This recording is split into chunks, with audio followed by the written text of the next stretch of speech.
Hey you guys, it's me, Brittany, here with my co-host Trinity, even though she's sleeping right now. We're here to do her 1 month update. So she's officially 1 month old today. We had her 1 month doctor's visit today, so I'll tell you guys about that. But before I go into that, I just need to vent a little bit. Basically, my husband has started with a new employer, which is wonderful. I'm glad that he's no longer commuting and he's closer to home. However, our insurance through his other employer that ended the end of March. So right now we're without insurance until he gets through his 90-day period. So in the meantime, looking for temporary options, but right now we're uninsured. So I called the doctor's office yesterday just to see how much this 1 month checkup was going to be with being a self-paid patient, because with the previous insurance it would have been free. It's considered a well visit exam. So the person I was speaking with yesterday is telling me that it'll be $93, and I'm like, what? Because it's not like she was getting shots or anything. So she's like, that's with the discount, it's normally $125. So I'm like, well, what makes you eligible for the discount? So she did say I would be eligible because we had no balance with the doctor's office. But that just seems crazy, to be forking out almost $100 basically for them to check their weight and to briefly look at the baby. I made sure that I went in with my list of questions because I was going to get my money's worth. So when I went in today, as I mentioned before, it's two doctors there. It's just one I have a preference for. So, of course, with the day that I have to pay a lot of money, only the other doctor is there. So I didn't really get the one who, is thorough and seems like she spends more time with me. So, I'll get into her size and everything first, and then I'll go into the questions and what the doctor said. So, as of now, Miss Trinity is 7 pounds and 6 ounces, which put her in the 10th percentile for her weight. She is 20 inches and 3/4 in height, so that put her in the 60th percentile. And then her head circumference was 14 inches, and that put her, I believe, they either said 34 or 37 with the percentile, but I think it was the 37th percentile. In regards to my questions, I asked about the baby acne. I was mentioning in the last update that that's what Trinity has going on with the face. You can't really see it on here, but she has it like all in here. So I wasn't too worried about it because I've seen lots of newborns with that, and I've read that it's normal. I was getting kind of concerned because it seemed like it was getting along her ears and the back of her neck, and so I just, and it seems to really bother my husband. So I wanted to make sure I asked about it. So the doctor wasn't concerned about that. I don't put any soap on her face. I've only been wiping it with water, and I certainly don't put any lotion or anything. Well, only because she's had like these bumps. So she said that was fine. She told me to keep up with that. However, as she was looking into her ears and the back of her neck, she has, I don't know if I'm saying this right, so I'm going to make sure I put the spelling and everything at the bottom of the video. It's Boric Dermatitis. I would kind of describe it almost like a dandruff. So it's like she kind of has like some flakiness going on, but it's just along the ears and the back of her neck. She said it's a form of the cradle cap, like when babies get it, I guess, in the center of their head. She doesn't really have that. So she told me to get Head and Shoulders for that, and I thought she wanted me to like shampoo her hair with it, but she just told me to put some of it along her ears and neck. So I guess whatever's in that Head and Shoulders solution, that's what helps with treating that. She did ask me what kind of soap I was using for her.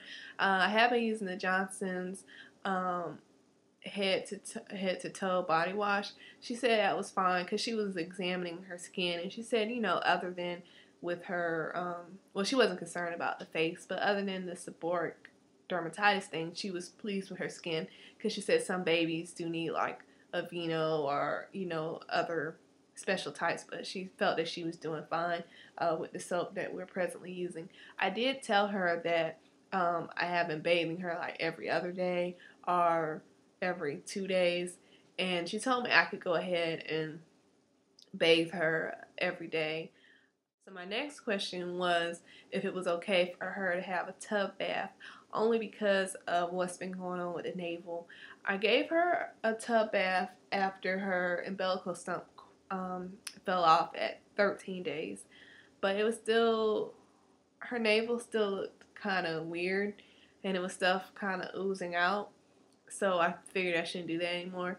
So at that point, when I had went back to the doctor, the pediatrician, the other pediatrician had applied silver nitrate to dry it up, which that seemed like that was doing the trick. But I still had been giving her sponge baths. So when the doctor today was looking at her navel, she kind of, to describe it, she kind of like almost opened her navel up, and it was like this red stuff, and it looked really nasty. She told me, well, she asked if she had had silver nitrate applied, which she actually had it applied twice, once before the stump fell off and once after. So she said she didn't want to put any more on it. So she told me that I needed to open it up about 3 times a day and apply alcohol. And she said that wouldn't, you know, hurt her or anything. She might fuss because the alcohol's cold, but it's not hurting her. So she said that should help with drying it up. We will reassess it at the 2-month mark to see if she still has that going on. And if it is still going on, then we'll apply the silver nitrate. And my other question was with breastfeeding, because, you know, there's no way to know how much she's getting unless you pump. And then I've been doing more pumping, but I'm trying not to pump too much because I'm reading, you know, no matter how good of a pump you have, it's not stimulating your breast in the same way that the baby does. So I was telling her how she still seems fussy after breastfeeding, and, you know, I was trying to contribute, you know, is that because she's still hungry, or, you know, if she has something else still going on, because she'll be on the breast for like an hour, and I know we're having like this, we're trying to overcome the deep latch issue, so I know that takes longer for her to get the milk. And, well, I think it's a combo of that and then the comfort nursing. So she was telling me, you know, to, if it still seemed like she was hungry, to continue to supplement with formula, because I've been supplementing with the formula, but now I'm feeling like I'm giving her more than I would like to be giving her. She's still receiving mainly breast milk. She may get 4 to 6 ounces in a 24-hour period. I asked her at this point how much milk should she be taking. So she said on average, you know, they need 2 ounces for their weight.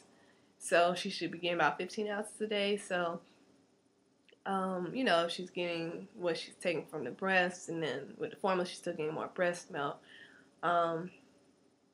So, I mean, it's possible other factors why she's fussy, but the doctor seems to think it might be because she's still hungry. So she said she wanted me to continue what I was doing with supplementing, because she's satisfied with how she's gaining.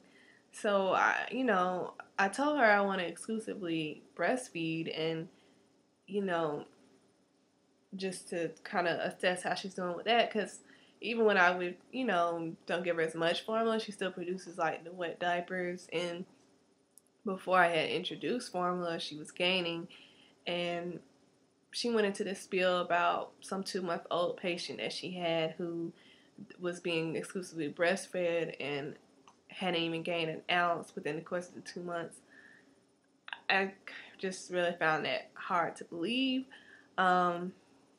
But she was just saying that to say that I couldn't just go by the wet and dirty diapers, because she said this baby who hadn't gained an ounce since birth was still wetting diapers and pooping diapers, but it's just weird to think that they wouldn't be gaining weight.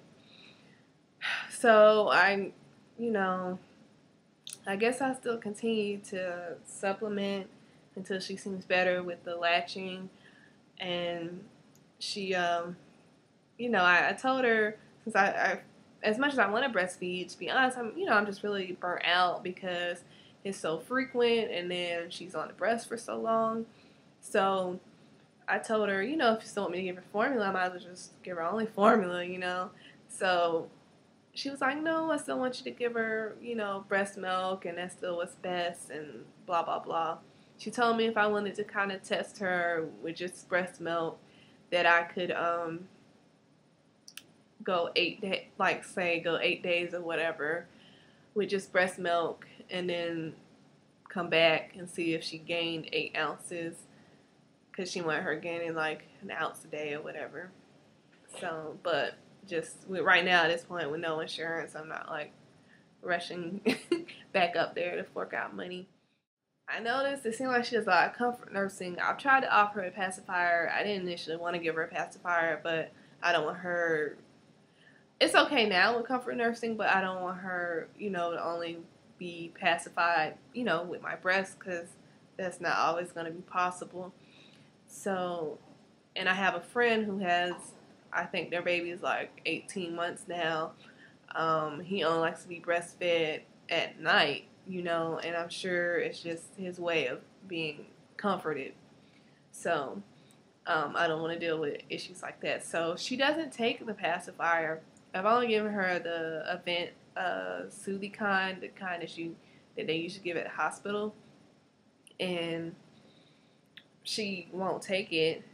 And I was asking the doctor if she had a specific one she recommended, but she was just like, she had the same issue with her daughter, and she wouldn't take any pacifiers after she bought her every brand and stuff like that. So I don't know. She said that I, want to try to give her a pacifier, because she's like, if she doesn't find the pacifier, she's gonna find her thumb, which I do know she tries to suck on her thumb, but I pulled that out. So, I'm not trying to force the pacifier, but I certainly don't want her sucking her thumbs. So, and I had a last question about tummy time, but I didn't get to ask her that part, and she just, I don't know. I just felt kind of rushed with her, but anyway, at least she's doing well.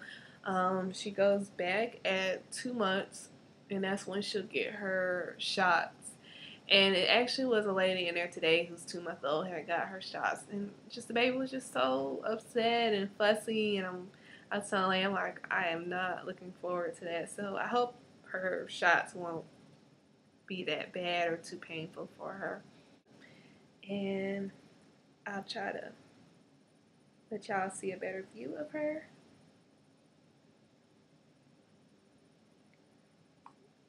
So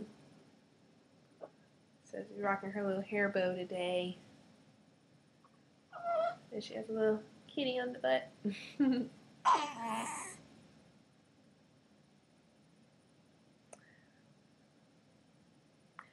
Okay, so as far as the Trinity, I'll just do